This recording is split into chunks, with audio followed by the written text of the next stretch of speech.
د افغان انقلابي خاورې په غېږه کې د زمري 24مه د یوې پېړۍ په اوږدو کې د دریم داسې ناورین پیل ته د پای ورځ بلل کیږي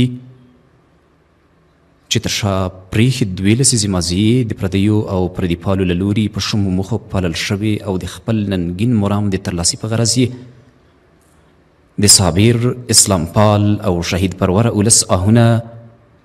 دردونه او د شهیدانو معطرو او ګلابي وینو رنګونه په خپله او د هسک په قهار او جبار څښتن ننداره کړي د زمري 24مه په 20 کلونو کې داسې ورکه وه لکه په رمضان کې لیلة القدر. هلته عابدین ذاکرین او شاکرین د منان ذات په ستاینه او هغه د جلال څښتن ته په سجدو بوخت وي چې په هغه ډول د شپې قیمت پوره کوي، مګر په لوی تفاوت دلته د نړۍ خصیصه استکبار ته په تش لاس د هیواد زړورو اسلام پاله بچیانو د معرکې د ډګر لوری راونیو او د دغې ورځې د قیمت د پوره کېدلو لپاره یې خپل سرونه، مالونه او ټول شته ممکنات محبوب رب ته نذرانه کړل، څو هغه ورځ ترلاسه کړي چې په پیل سره به یې کړېدلي ځورېدلي ژړېدلي ولس ته له شقاوته سعادت ته د ابدي فصل په زیري تمامیږي. د زمري 24مې یوې حسینې او خبریانه لیلا یعنې ازادۍ چې تر قربانیو لاندې پټه وه زموږ شجاع ځوانانو ته مسکل او هغوی هم په دې او هغه سرلوړي شهادت شیدا او فدا شول. د 1400 کال د زمري میاشتې 24مې نېټې تر نیمایي پورې لا هم د حق او د باطل معرکه په هیبتي بڼه مخ ته تلله، خو د هغې ورځې د لمر په زوال سره د نړیوال استکبار په پښو کې حق ته د ټینګېدو انرژي پاته نه شوه.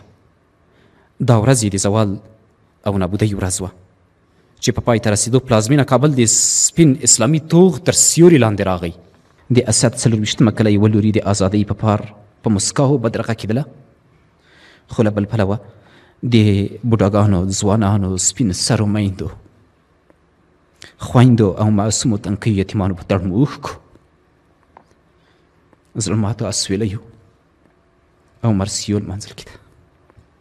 چې د خپلو شهیدانو او ټپیانو په حق کې یې تویولې، ایستل او زمزمه کولې. په 1400 کال کې د زمري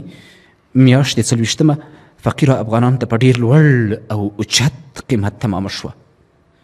چې په بیه یې سلګونه زره قیمتي ککرۍ تر خاورو لاندې شوې. 1400 کال د زمري 24مه هغه ورځ ده چې افغان مسلمه اولس ابدي دښمنان کې د تل لپاره ذلیل او نامراده شول. دوی تمه لرله چې هیواد به د تیر حزبي اخ و ډب په څېر د تاوتریخوالي قرباني او د بیا ځل لپاره په کنډواله بدل شي. اما خوشبختانه چې د امارت سیاسي خیرات او تر واکه یې د ځواک را رسول او رشادت ښکارندویي کوي چې په ډېر متانت سره یې د چارواګي په لاس کې واخلي،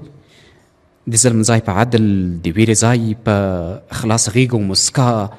د غلا او غارت مخه د اماناتو په ساتنه او د اسلامي آدابو او ارشاداتو په رعایت، د انهدام او پرځېدنې تشې په هر اړخیز سکون، انکشاف، سالم رقابت او تلپاتې بیدارۍ سره ډکې کړي.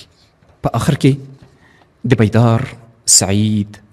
او ازادي پال ملت د هغو شهیدانو روح ته چې د زمري 24مه نه هېرېدونکې ورځې په مرام یې خپل سرونه د حق په سنګر کې وشیندل.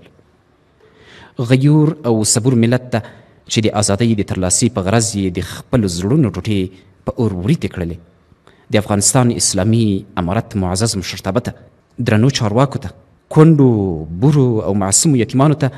د 1400 کال د زمري میاشتې 24مې په پار چې په ترڅ کې د غمونو ټغر ټول ورونه ملیتونه د یو عظیم ملت په توګه بیا سره راټول شول او مغرور غلیم یې په ټیټ او مات سر له هېواده وشړلو، د زړه له کومې او د زړه له تله مبارکي وایم.